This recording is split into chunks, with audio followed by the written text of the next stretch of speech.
কিসের অশান্তি লো? কিসের অশান্তি? যা দেখে নি তোর কাপড় নিবি নি, যা যা।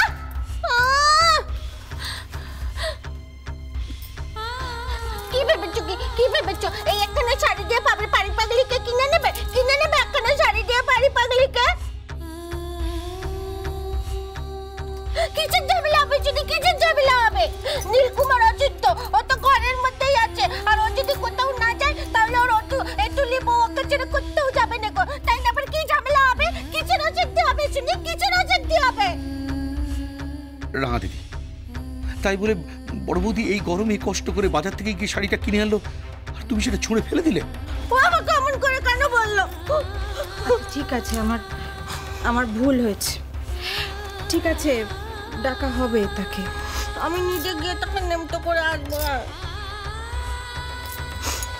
তাই বলে এই কাপড়টা এরকম ফেলে দিতে আছে? হ্যাঁ, নতুন কাপড় নোংরা লেগে যাবে না? চুপ চুপ। আমি গিয়ে বলে আসবো বাড়িতে, তাতে হবে না? দুদিনের যোগে ভাতকে কয়ে অন্য। বেশি মাতব্বরি করছিস না। আমি তখন বলেছি আমি নিজে গিয়ে তাকে বলে আসবো, আমি নিজে গিয়ে তাকে বলে আসবো। হ্যাঁ আচ্ছা বেশ, তুমি যেও। আমি হলুম গে খতমে, অমনি দায়িত্ব এড়াতে চাইছো? তোর রাঙা দিদি একা একা কোনোদিন কোনো চুলে যেতে পারে না? কোথাও গেছিল? হ্যাঁ আচ্ছা আচ্ছা, সে না হয় সে হবে, কোন দেখা যাবো। আচ্ছা, আমি কি সঙ্গে যেতে পারবো নাকি আমিও পারবো না বাড়িতে? ঠিক আছে, তুই যাবি খন। তুই আমার ব্যাগপত্র বয়ে নিয়ে যাবি, আর এই বড় গিন্নি আমাদের সঙ্গে যাবে। হ্যাঁ মা, আমি আবার কেন? তুই কি যাচ্ছেবেন নাতনি নাকি? হ্যাঁ যাচ্ছেবেন নাতনি, তুই যাবি নি আমাদের সঙ্গে? এবার কিন্তু আমি শুধু বকবো না, কান মুলে দেবো বলে দিলাম। খুব বার বেড়েছে। আর যাবো না কখন বলেছি? যাবো, সবার সঙ্গে গিয়ে আমিও তাকে নেমন্তন্ন করে আসবো। আমাদের বড় গিন্নি মাঝে মাঝে ভালো হয়েছে লেগেছে আমার। ভাইও যাবে আমাদের সঙ্গে। হ্যাঁ আমি আবার কেন? বলে যা, তুই না গেলে ট্যাক্সি ভাড়া দেবে কেলো? হ্যাঁ জানিস না আমার বড় এখন কাজকর্ম নেই, ভাড়া ভাবা নেই। তুমি তো ভাবো কেন, আমি তো আছি। মাছি, তুমি কেন পয়সা দিতে যাবে? ছি ছি ছি ছি ছি ছি। তুমি হলে গিয়ে আমার ভাইয়ের বউ, আমাদের বাড়ির ছোট বউ। হ্যাঁ, আর এখনো তো বউ হওনি, হব হব করছো। কথাই বলে না, নয় তো মতি না চলে কোনো বিশ্বাস নেই গো। হ্যাঁ, আর আর আর আমি হলাম গিয়ে বড় ননদ। হ্যাঁ, আমি তোমার থেকে হাত পেতে এমন করে পয়সা নেবো? ছি, আমার কোনো মান-ইজ্জত নেই গো।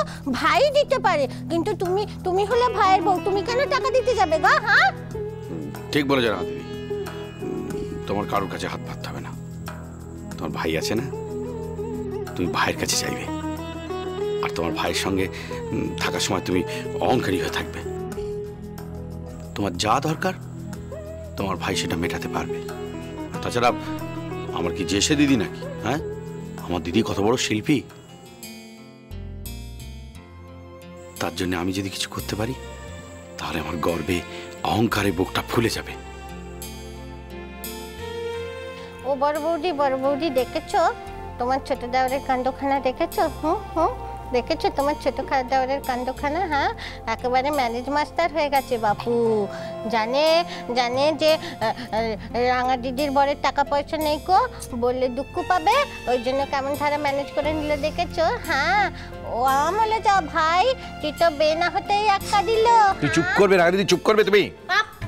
আচ্ছা, কে বলেছে যে আমার ঠাকুরজির বুদ্ধি নেই? হ্যাঁ, এত বুদ্ধি কোথায় আছে, কার আছে বলে দেখিনি। ঠিক বলেছো, শুধু ওই লেখাপড়াতেই যা 12র পরে কি করে যেন 15 এসে যায়, 15র পর আবার কোথা থেকে যেন 11 এসে যায়। সবটাই তো ঠিক আছে, কি বাড়িতে 12 কোথা থেকে আবার কি যেন চলে আসে।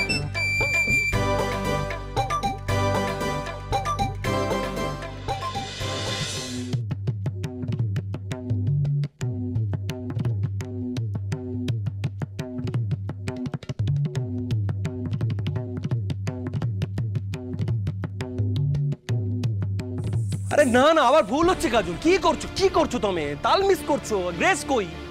ভুল হচ্ছে, আবার করো। কোথায় মন পুরে রয় তোমার? আর বেল আর মাসি কে তখন থেকে বেল বাজাচ্ছে দেখো না?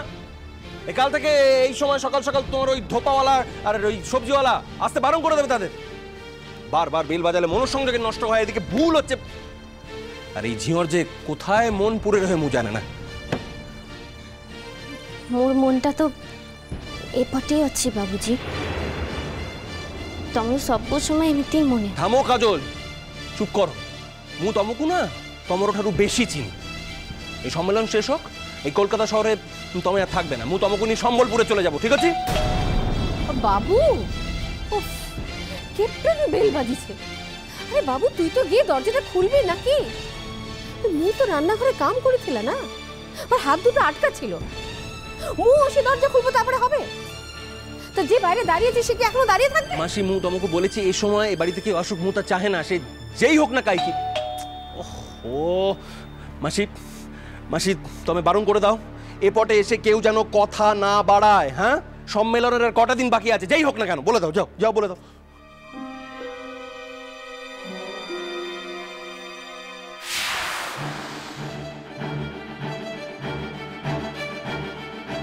এ কি তোমরা?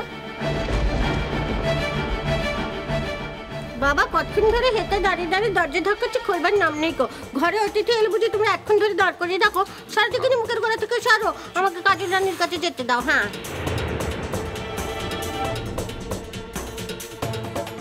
তোমরা কি মনে করি এখানে তো তোমাদের আর কোনো দরকার থাকার কথা ছিল না? দরকার আছে বাপু। কি দরকার আছে তুমি কি করে বুঝলে? সারাদিকে ও কাজের রানী আমলে যা তখন থেকে হেঁকে হেঁকে মরতে চিঠি হাতে চুপ করে দাঁড়িয়ে আছিস। হ্যালো ও কাজের রানী, তুই কি সকালবেলা ঘুম থেকে উঠেই তা ধিনটা ধিনটা ধিনটা ধিনটা ব্যাপার?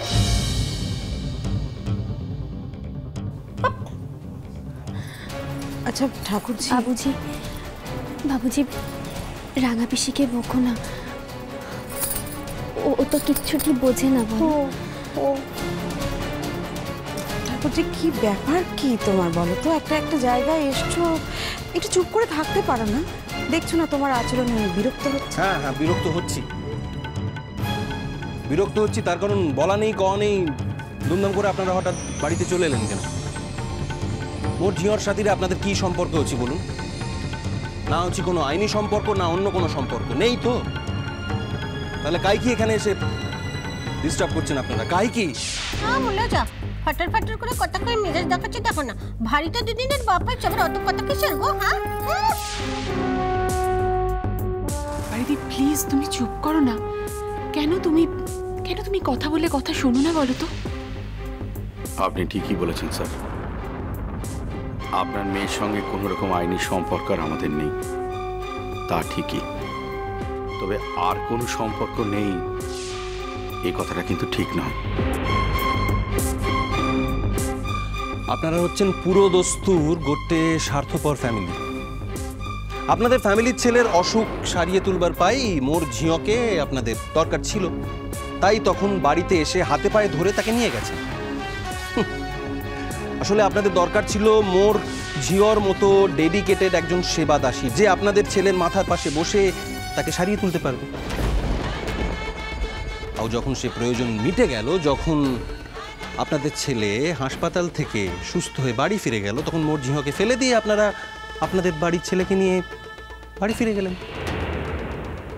গেলেন। আপনারা মানুষ। প্রত্যেকটা অভিযোগ আমরা মাথা পেতে নিচ্ছি, কিন্তু তার সঙ্গে আরও একটা কথা বলি। দেখুন, হাতের 5টা আঙুলি তো আর সমান নয়। আমি জানি আমার দেওর তার ছেলের প্রাণ সংশয়ের সময় এই বাড়ি বয়ে এসে কাজলকে নিয়ে গিয়েছিল, আবার কাজ মিটে যাওয়ার পর কাজলের খোঁজও নেয়নি। কিন্তু তার সঙ্গে তো এই কথাটাও মানতে হবে দাদা, আমরা কিন্তু সারা জীবনই কাজলকে ভালোবেসেছি, আজও বাসি। না, মিথ্যে কথা।